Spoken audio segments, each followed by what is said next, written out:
Hare, Hare Rama, Rama Rama, Hare Hare.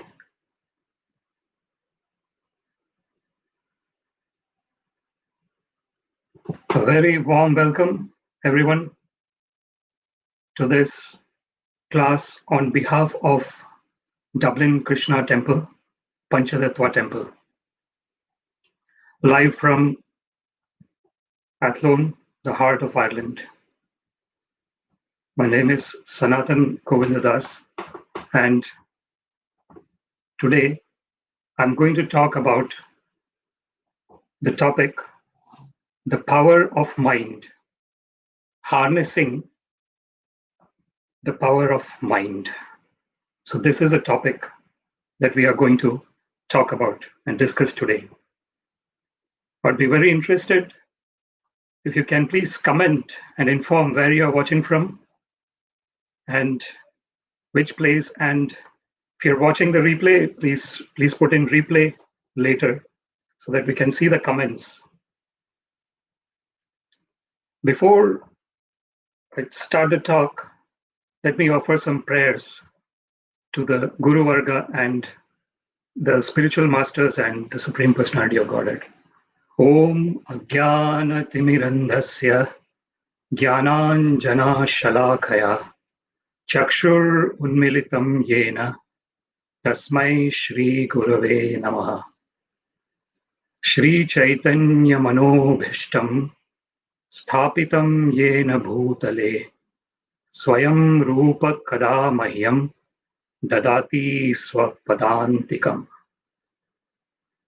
Nama Shreshtham Manamapi Shachiputram Atra Swarupam Rupam Tasyagrajam Murupurim Mathurim Goshthavati Radha Kundam Girivaram Aho Radhika Madhavasham Prapto Yasya Pratita Kripaya Shri Gurum Tam Natosmi.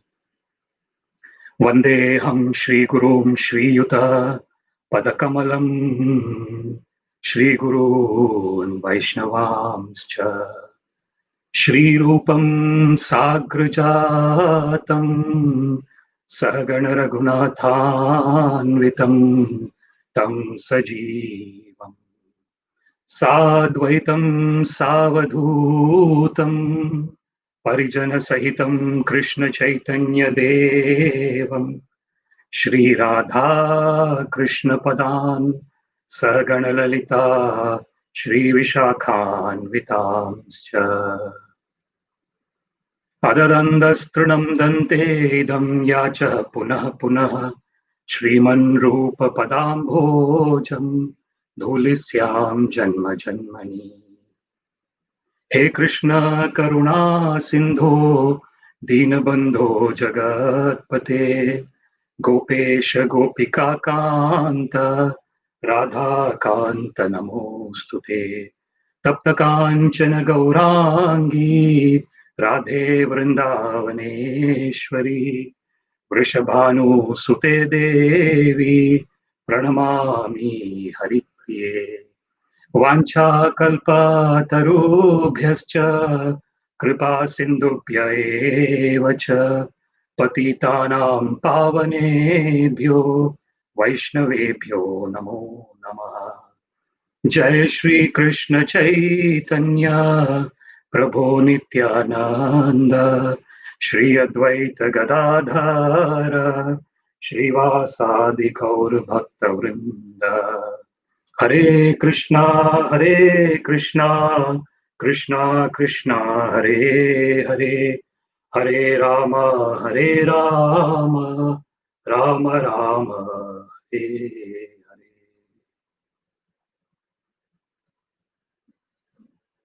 Krishne Matirastu, Sarvam Shri Krishna Arpanamastu.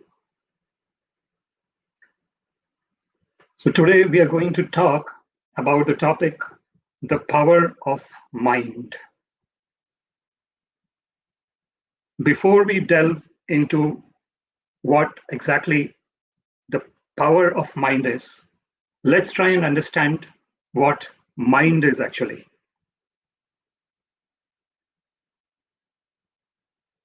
So in our life, we know very well that we have lots and lots of thoughts. So what is a human being composed of? So human being has the body and the mind.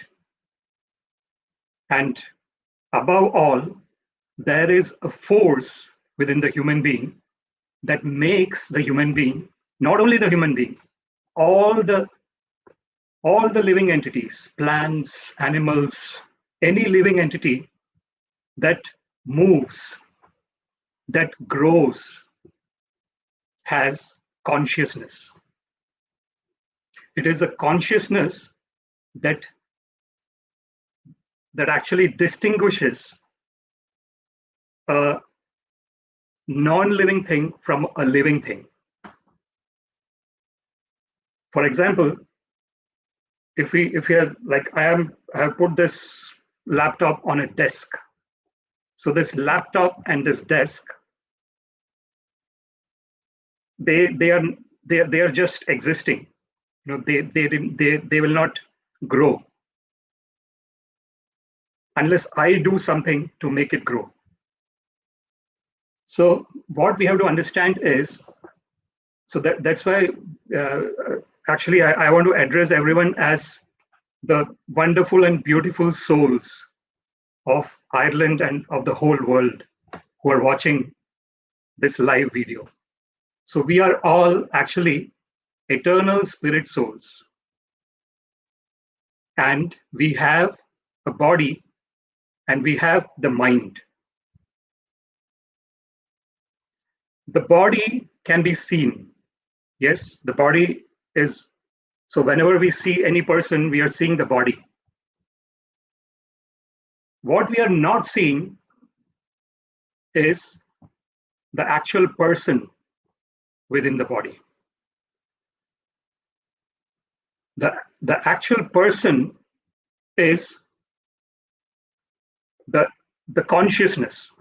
The symptom of actual person is the consciousness. Without consciousness, there is no life. It's very logical as well. Even in scientific circumstances, when we look at science, how can science say that that what is the difference between a living person and a dead person? What does science say about that? So the science has not been able to find that yet. But science actually says something about the mind. Science knows that there is mind. And sometimes people think that mind and brain is the same. But mind and brain is not the same. So if we want to take an analogy, we can take the analogy of this instrument that's there across the world with every person. Probably across the world, everyone has a smartphone, if you say. So if we take an analogy of this smartphone, the smartphone itself, so this is the body basically.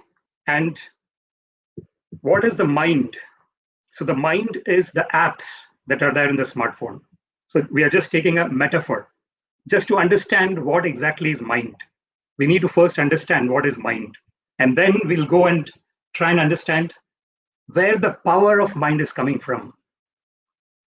So taking an analogy of the smartphone, the apps, the operating system and the apps are the software, and the phone itself is the hardware. Similarly, the body and the brain is the hardware, and the software is the mind. How do we know that we have mind? We cannot see the mind, but how do we know the mind is existing? Because there are thoughts. And there has been research by Queen's University in Canada, where the researchers have found that their average human being has 6,200 thoughts a day. Can you imagine 6,200 thoughts? So this is the situation of our mind. So what is mind? Mind is a multitude of thoughts, behaviors, habits, beliefs. So that is mind. And I want to bring in the Vedic, so I want to bring in the science and Vedas, and let's understand it through both the perspectives. So from the scientific perspective, there are 6,200 thoughts average human being thinks a day. So that is about the science. So now we come to the Vedas, and in Vedas, it is stated that the mind is composed of a multitude of different things. So it starts with manas. So manas is what the science says as the conscious mind. So what is the conscious mind? The conscious mind is based on the reception that the brain gets. So that is a conscious mind. For example, if it is freezing, if someone is taking bath in a cold water, so immediately the brain, the signal is going from the whatever is the perception to the brain, and then the brain is saying, oh, this is very cold water, and that's a thought. The thought is getting produced. How is the thought getting produced? When the senses are interacting with the sense objects. So what are the senses? So the senses are the eyes, the ears, nose to smell, the tongue to taste and talk, and the skin to touch. So we have the 5 senses, and each of the senses have their own objects. So the eyes see. So if someone is unfortunately blind, they are not able to see anything. So it is because the eyes are there, the person is able to see. So similarly, if someone is unfortunately deaf, they are not able to hear. So these are the senses, right? And the senses have the sense objects. And whenever the senses are interacting with the sense objects, the signal is going to the brain and the thoughts are coming. So that's the manas. Then the next the Veda says is buddhi. Buddhi is intellect. So intellect is something that distinguishes.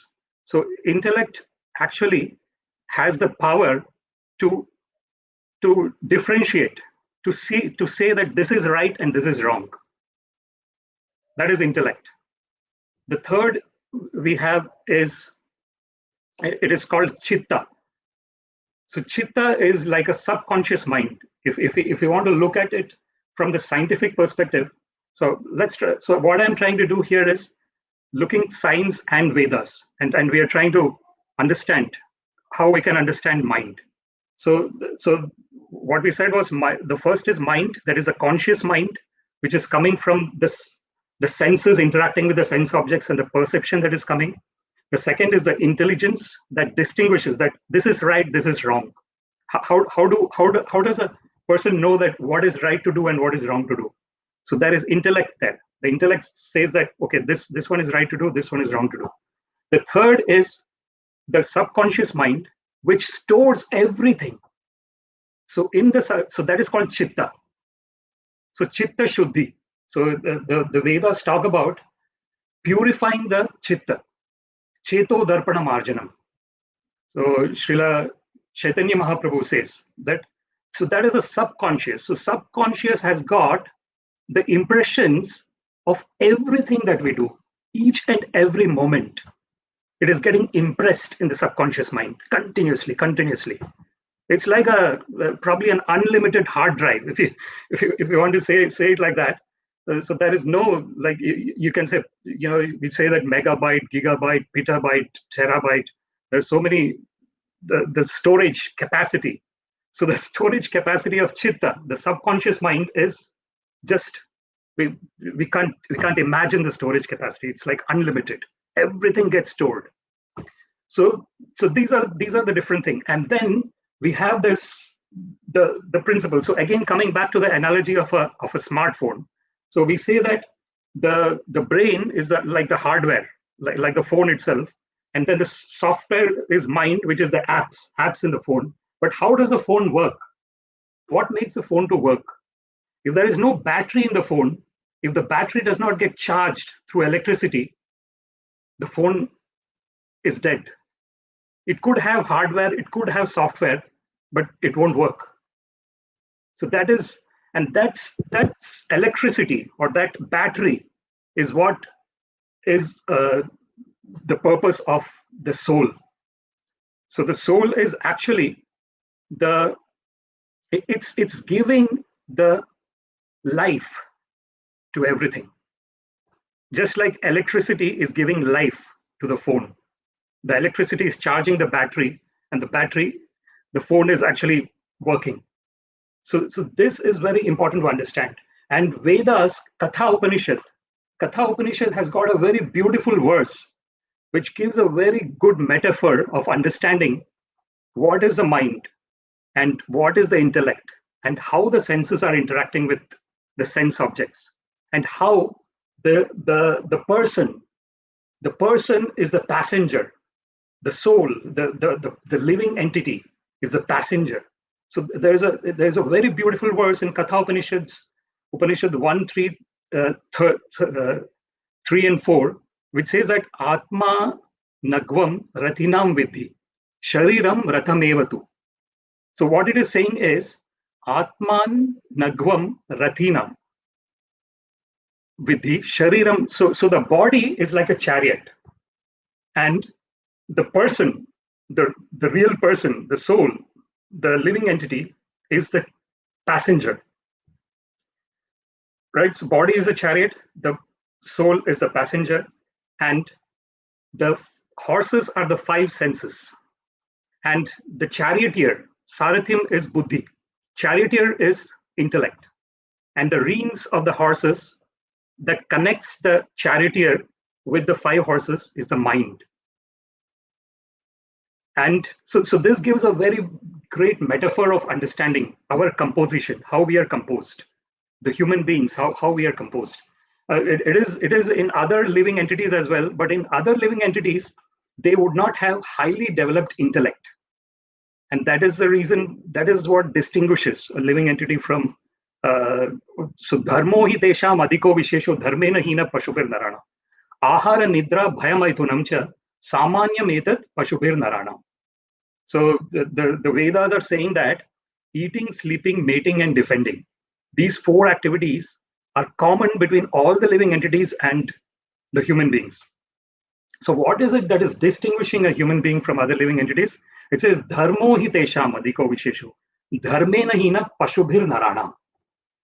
It is a dharma. What is it? Dharma is the intrinsic characteristic of any living entity. So Srila Prabhupada, anything, not even living entity, anything.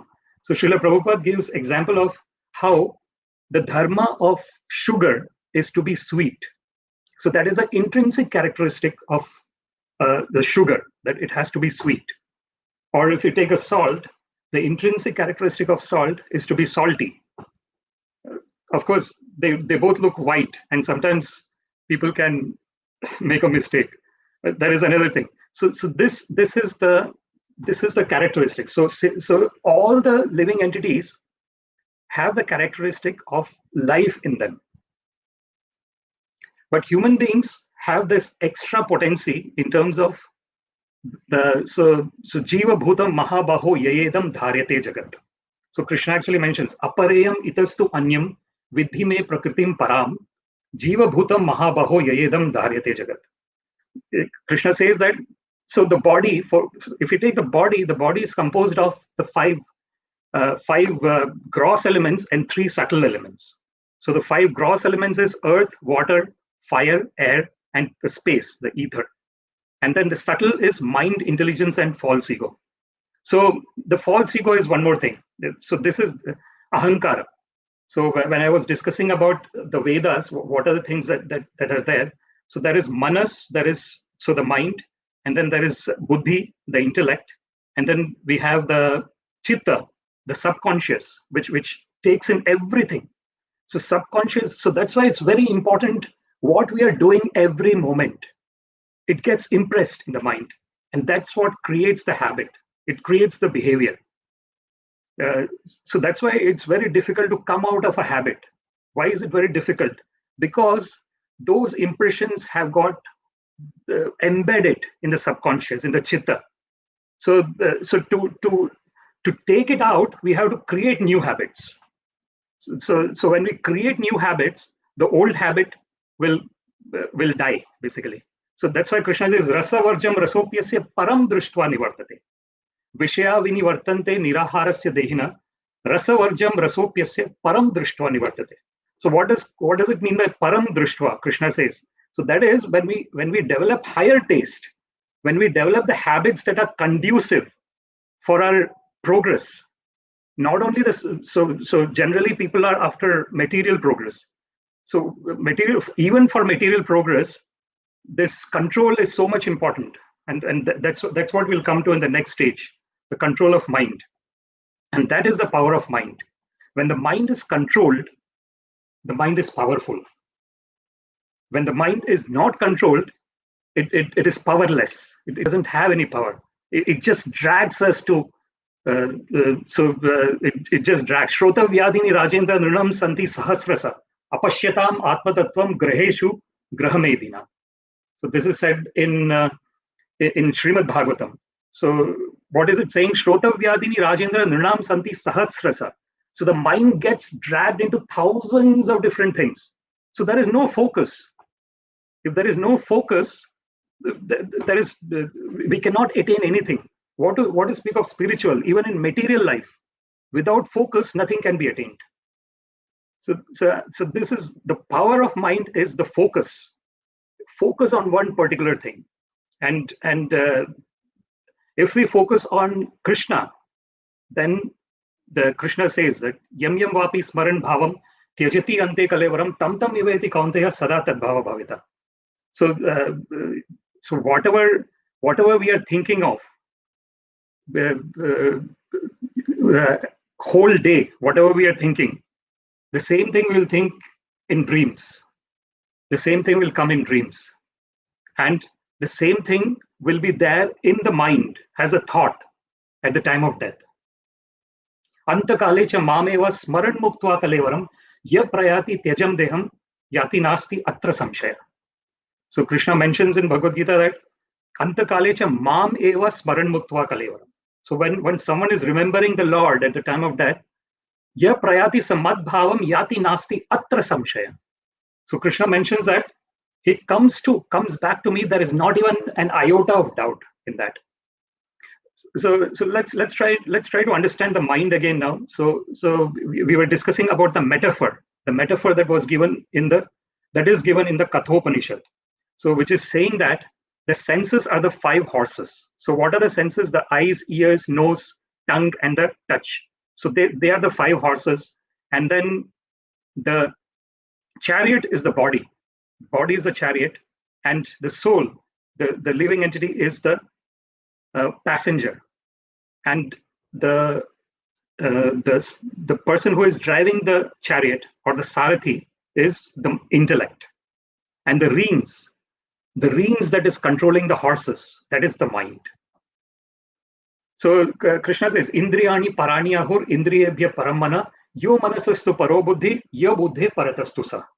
So Krishna actually gives the example that, of course, the senses are very strong, Arjuna. Krishna says, Indriyani parani ahur, but stronger than the senses is mind.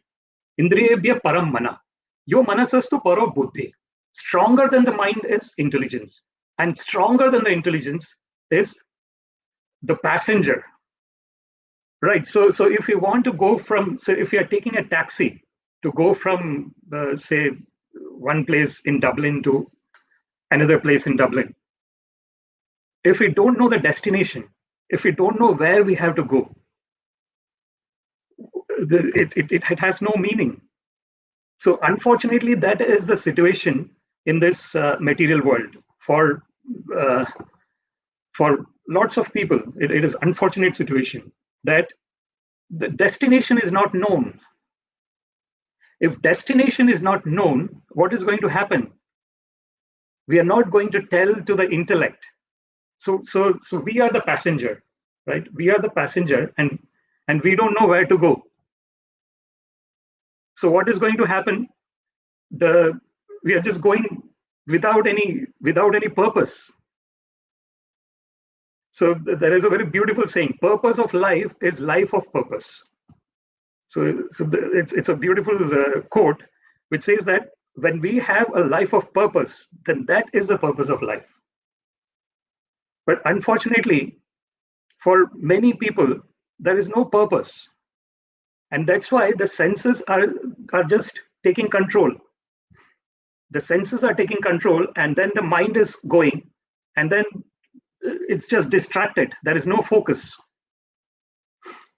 So if there is no focus, then there is no control. And if there is no control, then mind does not have any power. So this is very important to understand. So now we'll come to, so we are nearly halfway through in terms of our discussion. So we have discussed what is mind. So mind is the software.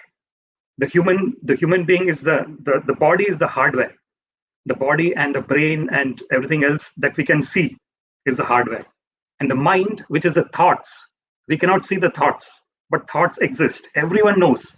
There is a field of science, psychology, psychiatrists. They actually deal with mind, what people are thinking.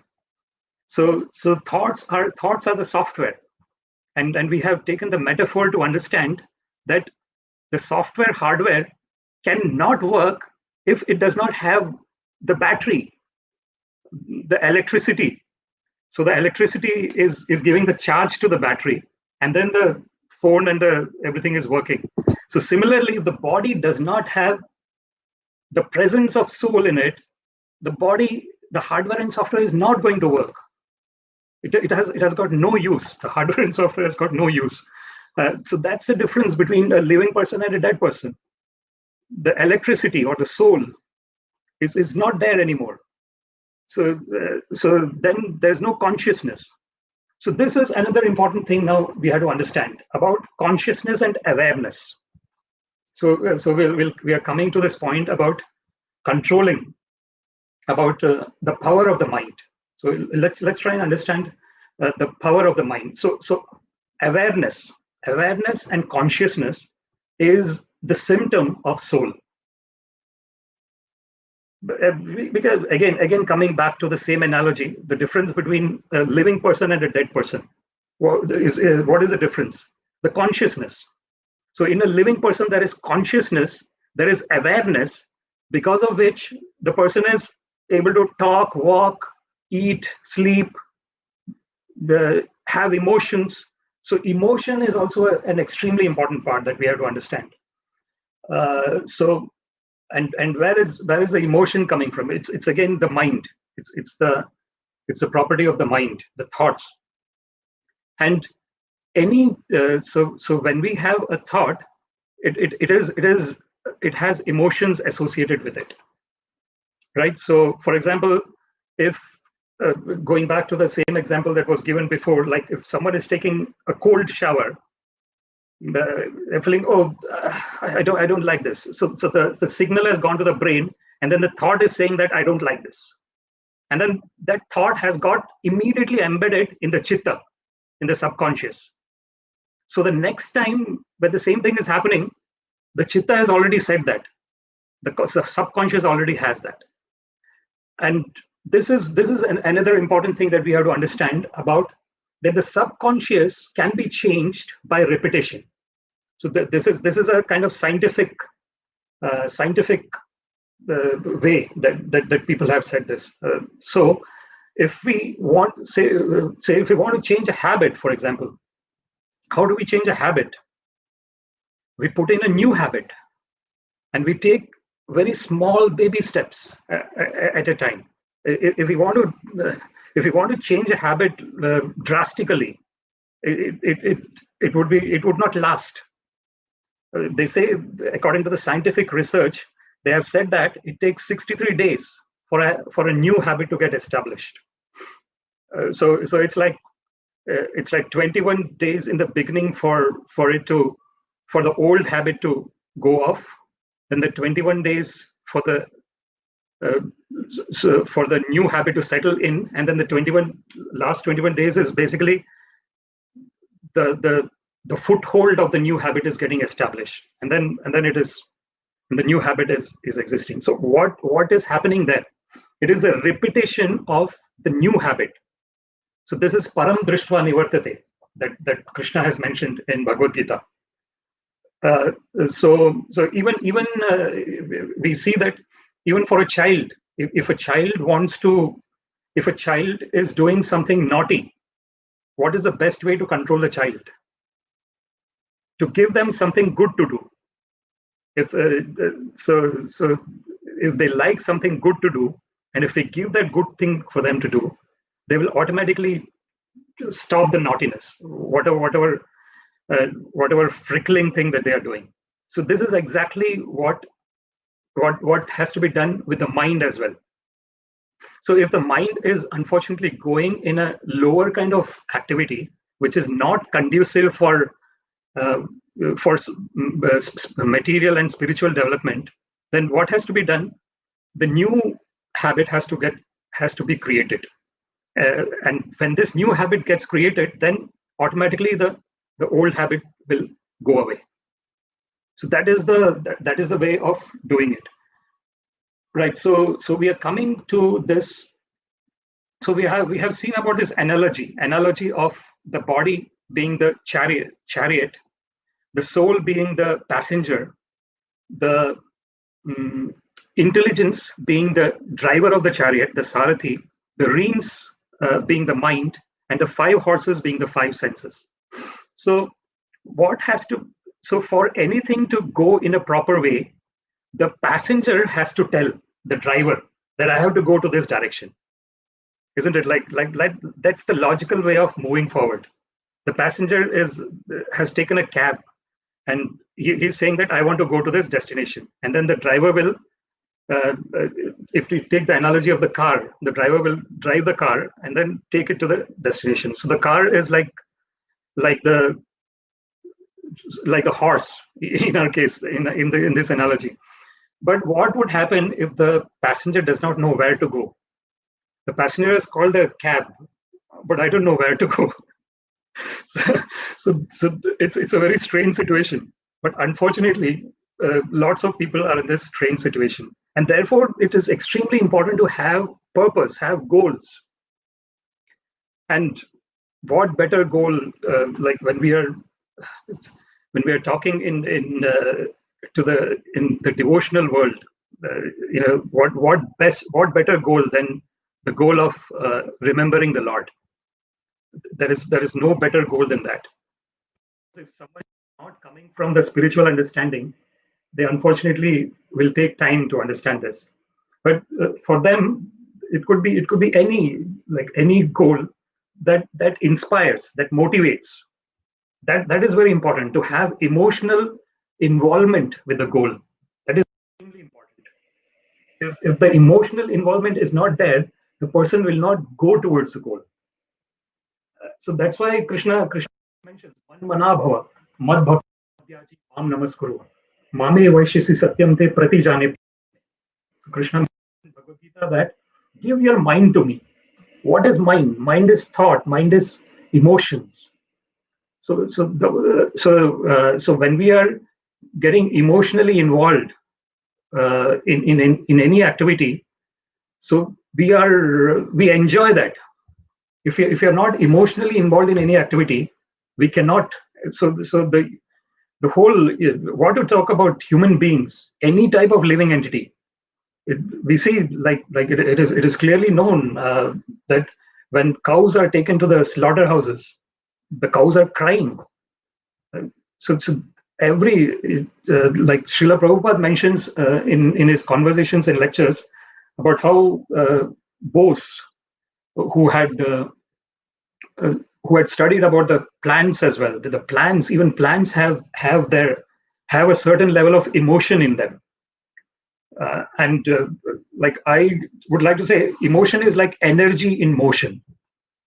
So that's how we can understand emotion. So energy, where is the energy coming from? The energy is coming from the spirit soul, there is no other energy in this whole universe. It is whatever we are seeing, whatever we are hearing. It is because of the presence of this eternal spirit soul that we are able to do, we are able to hear, we are able to listen. So whatever, so the energy is the cause of us getting all the impulses to us, and then assimilating that impulses, and then embedding that impulses within us. So that is the energy. So now let me come to the power of mind. So until now we have discussed what is mind, and so to summarize, what is mind? Mind is a multitude of thoughts, and we said that according to the scientific investigation, there are 6,200 thoughts a day. Average human being thinks that many thoughts. So and then feelings, the emotions, and when the thought and the feeling are in line, then there is willing, and then there is action. So first, the first impulse is thought. That, and where does the thought come from? The thought is coming from the subconscious, right? Whatever repertoire of millions of experiences that we have had, not only in this life, but lifetime after lifetime after lifetime after lifetime. So that's why it's like an unlimited reservoir of all experiences that we had. So that is the chitta, the subconscious, and that's where the thought is coming from, along with the conscious and subconscious. So along with the manas and chitta, and then the buddhi and ahankara. So ahankara is another factor that is very important to understand here. Ahankara is the false ego. So that is linking the body with the eternal soul. Because of ahankara, so ahankara vimudhatma karta hamiti manyate.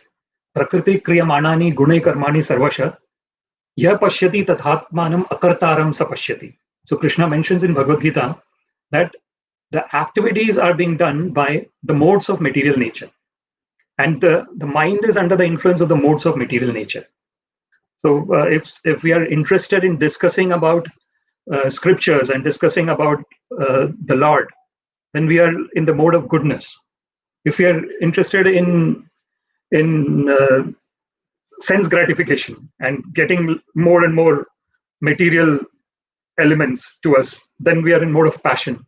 And if we are interested in just not doing anything, just lying down lazily, then we are in the mode of passion.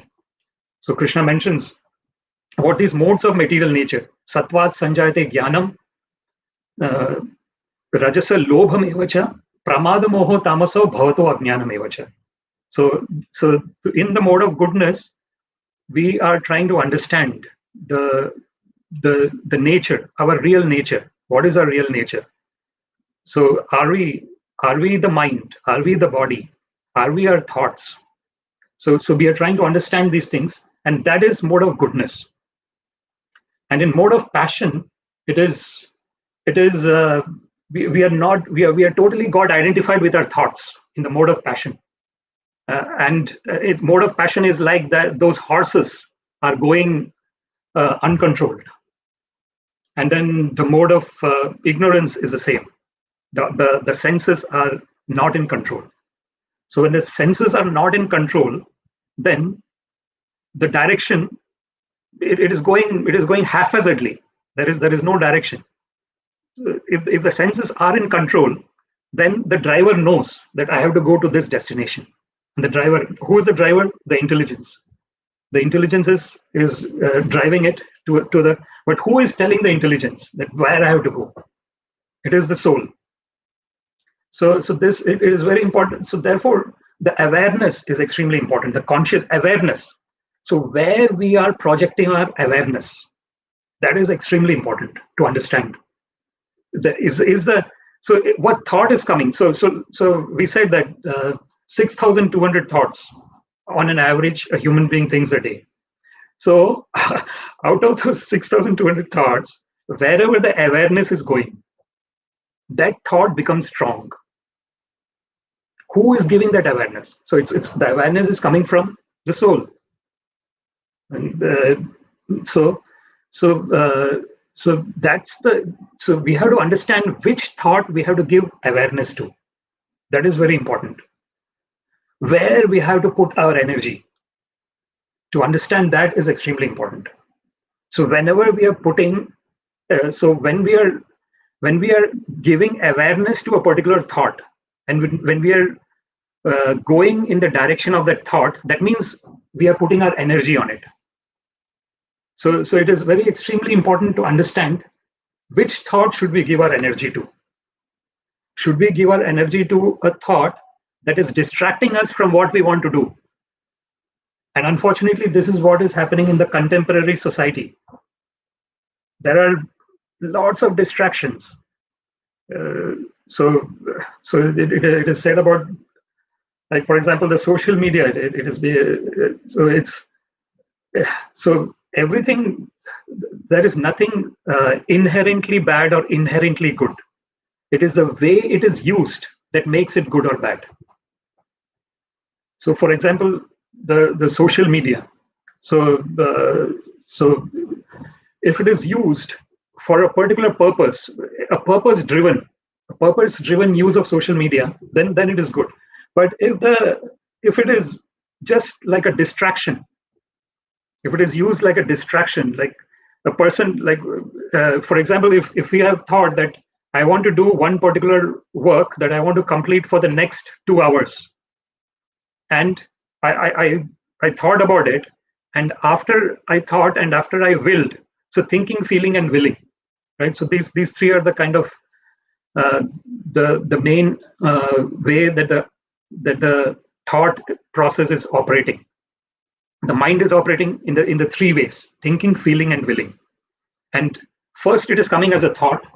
So my thought, for example, is for the next 2 hours, I want to focus on chanting Hare Krishna, Krishna Krishna, Hare Hare, Hare Rama, Rama Rama, Hare Hare.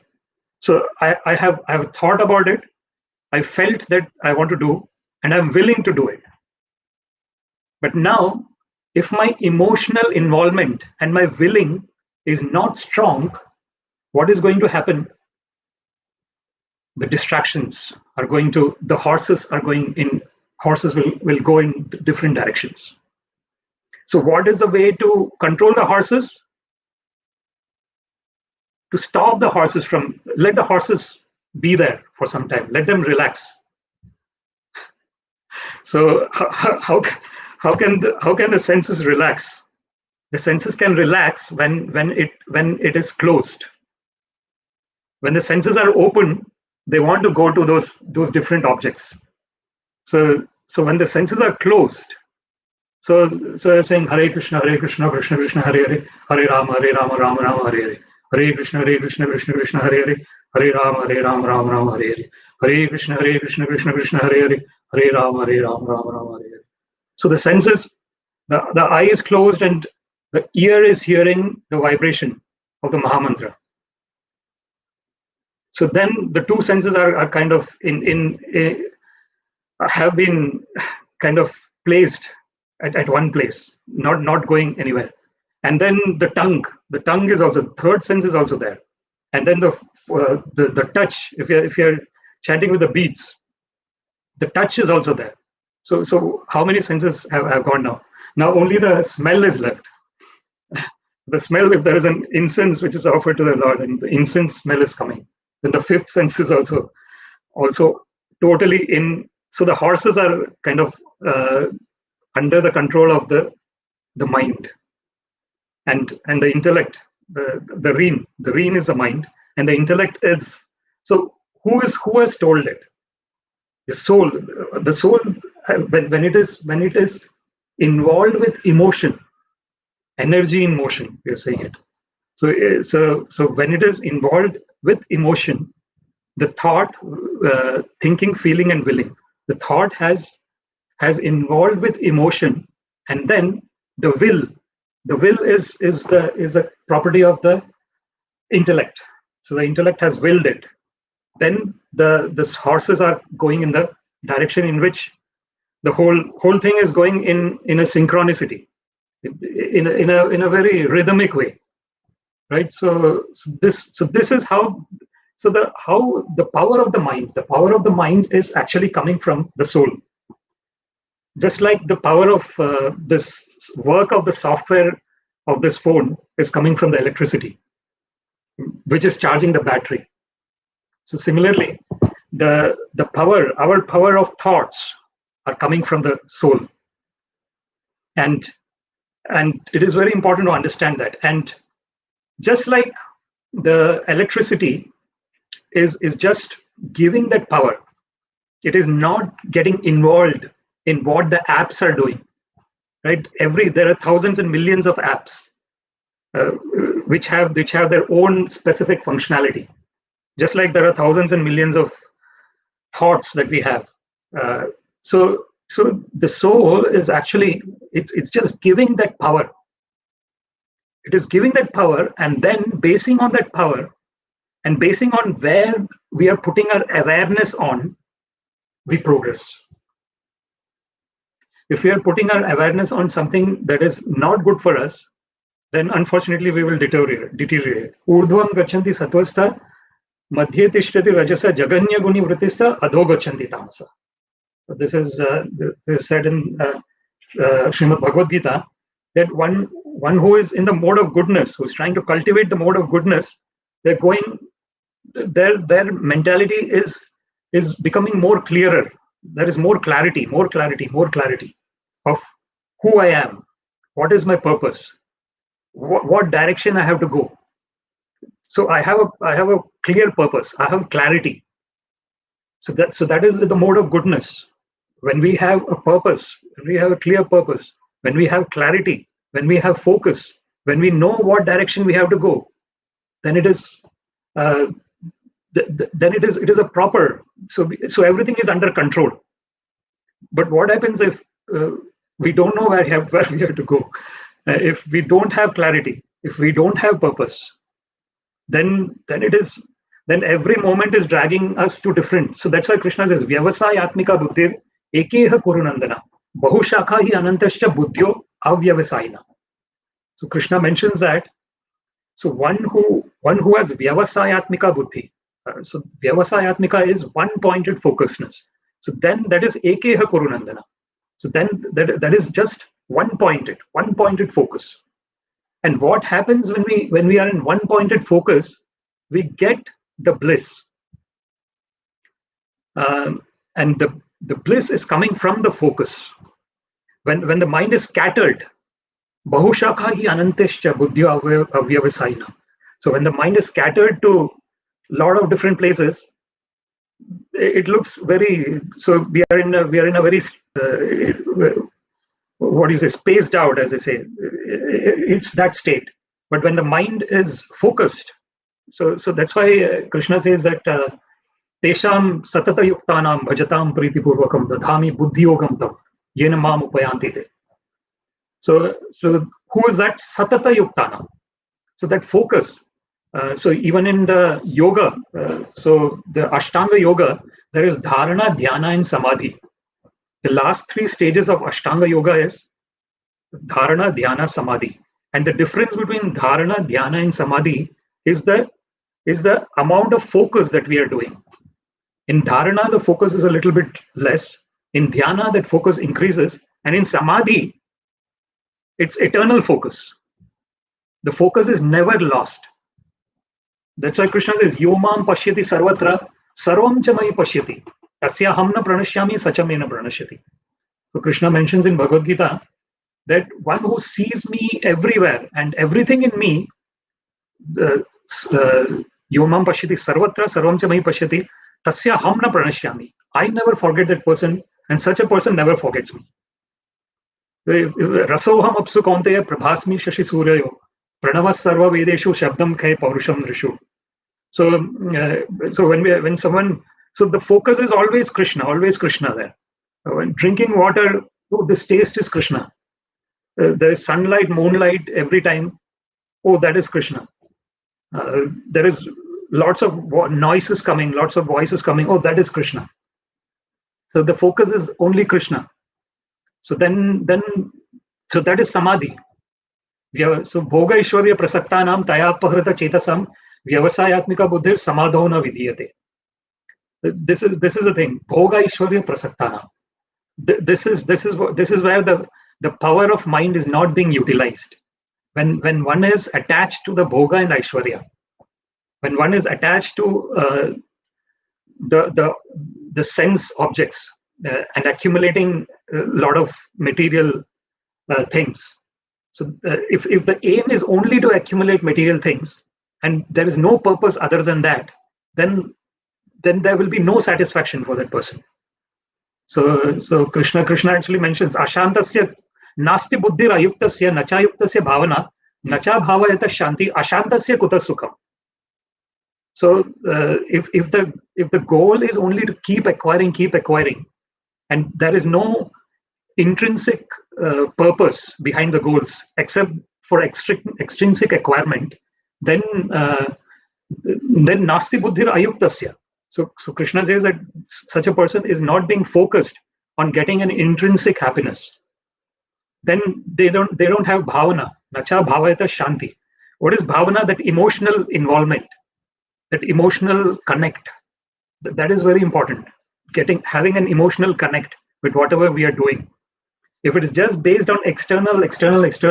So the example that is given is if you're keeping the cage in which a bird is there, nicely painted with gold and everything, golden cage. But if the bird is not being fed, what is the use of keeping a golden cage?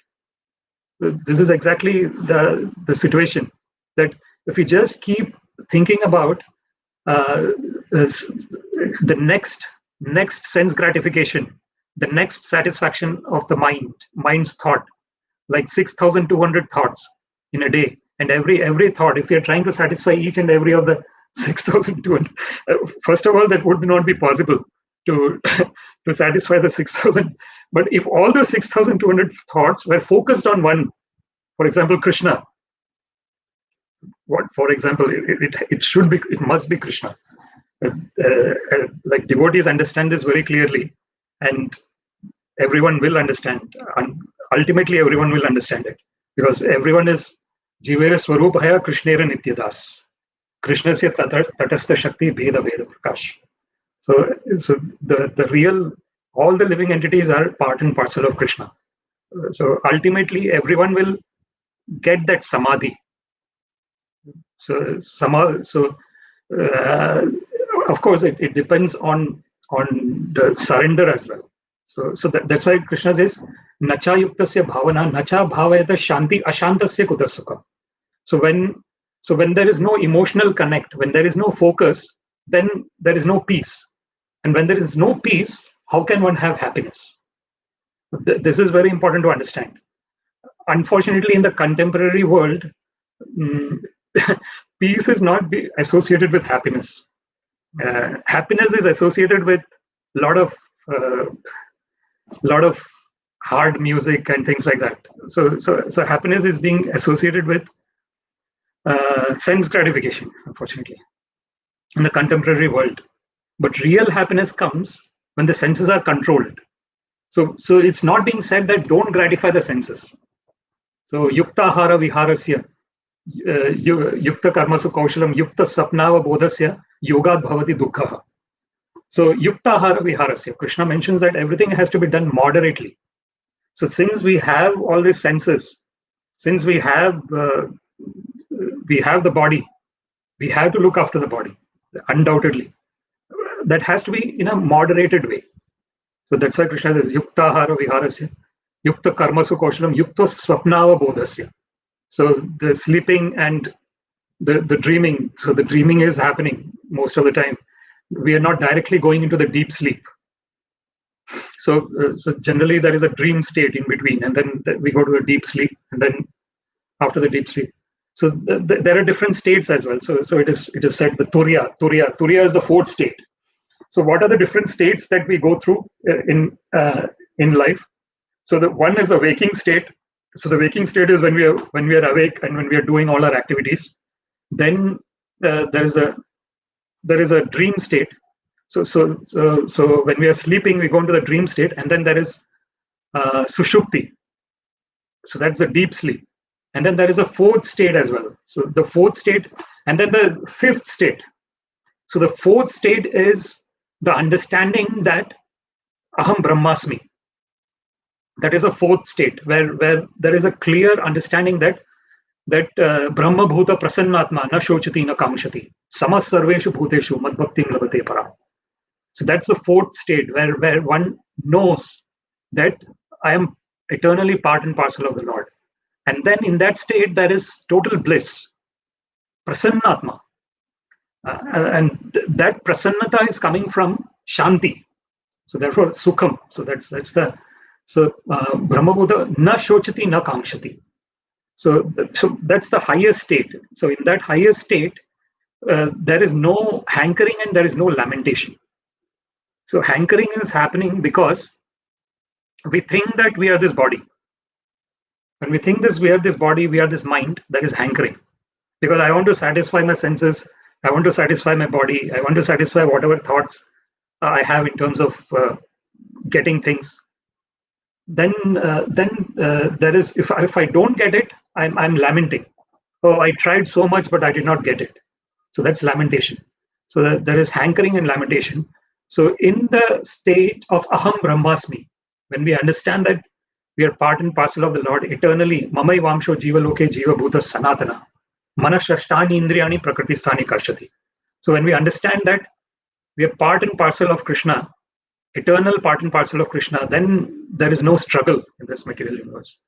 So coming back to the power of mind. So to conclude, how do we get to know the power of mind?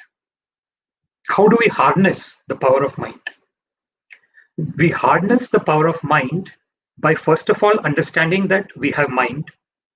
This is the first state, being aware of the mind, being aware of the thoughts. That's the first state. The second step is putting that awareness on the thought that actually needs awareness, that would actually help us, that would actually empower us. So having the awareness on those thoughts. So that is the second step. And the third step is getting emotionally involved with that. So thinking, feeling, and willing, right? So feeling. So first of all, the awareness has to be to that thought that is going to empower us, that's going to help us to. And before that, the most important thing is having a goal. Without goal, it is like the passenger is sitting there and he doesn't know. He has taken a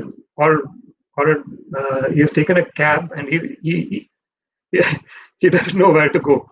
So therefore, goal is extremely important. The first step to harness the power of mind is to have a goal. And what better goal than surrendering onto the Supreme Personality of Godhead? There is no better goal than that in the human form of life. In no other form of life that can be done.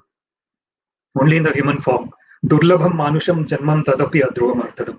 Therefore, Prahlad Maharaj says that this interest in rendering service to the Lord should be done from childhood itself. Kaumaram acharet prajñam dharman bhagavatam iha durlabham manusham janmam tadapi adhruvam artadam. So if you're making that goal, if the goal is there, then the passenger knows where to go. And when the passenger knows where to go, the focus is, and then when the passenger is emotionally involved with that goal, that is extremely important as well. The second step, energy in motion. So emotion is extremely important. And then the third is then the intellect. So once there is emotion, then the intellect will generally, if you look at emotion and intellect, most of the time we go into the emotion. Someone has to be really an intellectual person to actually take the direction of the intellect. But if emotion and intellect are in the same frame of mind, then the power of mind is harnessed. And that's what we wanted to talk about today, how to harness the power of mind. So if there is any, let me see if there were any Right, we have, okay, thank you, Sachinji, for saying that you are from New Delhi.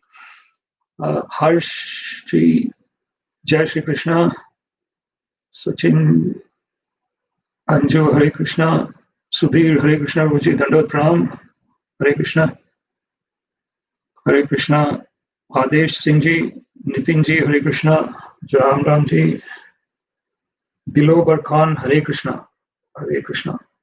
Thank you for joining. Thank you so much. So if there is any kind of questions or comments, it'll be great that you can put it in the chat and we can have a quick discussion on that. Would anyone like to? Okay, I might give 1 minute maybe for anyone to put in some comment or question. Hare Krishna, Krishna Krishna, Hare Hare, Hare Rama, Rama Rama, Hare Hare. Hare Krishna, Krishna Krishna, Hare Hare, Hare Rama, Rama Rama, Hare Hare. Hare Krishna, Krishna Krishna, Hare Hare, Hare Rama, Rama, Hare Hare.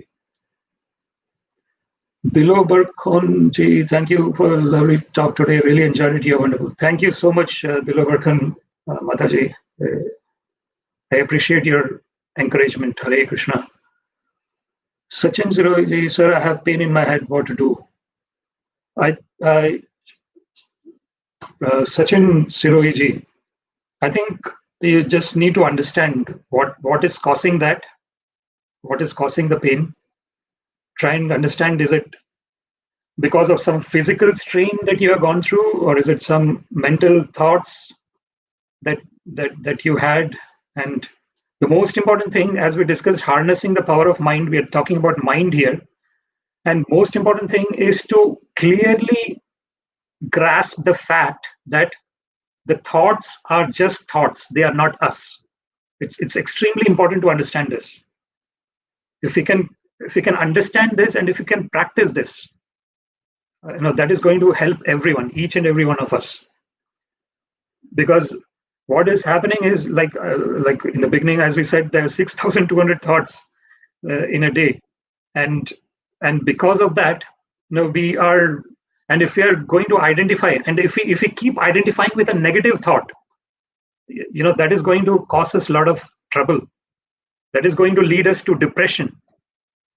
So Sachin Siroji, you're saying mental thoughts. Okay, so please be aware that the thoughts are not you, Sachin Siroji.